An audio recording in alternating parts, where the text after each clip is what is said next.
একজন গৌরবোজ্জ্বল ব্যক্তিত্ব, বিএনপির ভাইস চেয়ারম্যান, সাবেক সংসদ সদস্য, আমাদের প্রিয় নেতা জনাব শামসুজ্জামান দুদু, সম্মানিত প্রধান আলোচক, এই দেশের একজন দক্ষ ব্যক্তিত্ব, বিএনপির চেয়ারপারসনের সম্মানিত উপদেষ্টা মন্ডলীর অন্যতম সদস্য, অনর্বর্ষী বক্তা হিসেবে যিনি পরিচিত, আমাদের কয়েকজন আলাল, সম্মানিত বিশেষ অতিথি হিসেবে উপস্থিত রয়েছেন বিএনপির জাতীয় নির্বাহী কমিটির সংগ্রামী যুব মহাসচিব, বিগত আন্দোলন সংগ্রামে যিনি তার নিজ যোগ্যতার কারণেই দলের গুরুত্বপূর্ণ অবস্থান অর্জন করে নিয়েছেন, ঢাকা বিভাগে যিনি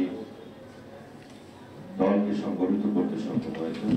আমাদের প্রিয় নেতা জনাব অ্যাডভোকেট আব্দুল সালাম আজাদ একটু আগে বক্তব্য রেখেছেন।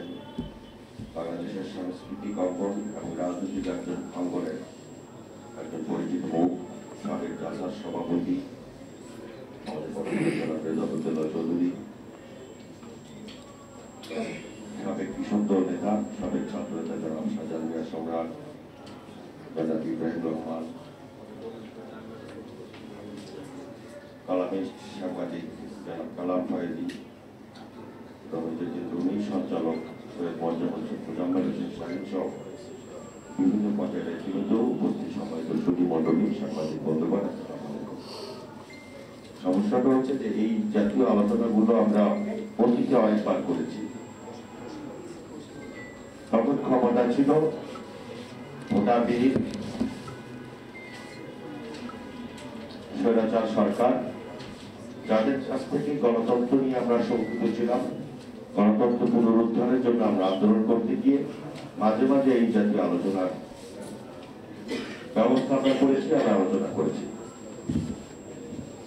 স্বাভাবিক, আওয়ামী লীগ গণতন্ত্র হত্যাকারী, শেখ মুজিব গণতন্ত্র হত্যাকারী ছিল, শেখ হাসিনা গণতন্ত্র হত্যাকারী, এটা স্বীকৃত। এখন আমরা কাদের কাছ থেকে গণতন্ত্রের ভবিষ্যৎ নিয়ে শঙ্কা করছি, এটা অত্যন্ত দুঃখজনক। এখন যারা রাষ্ট্র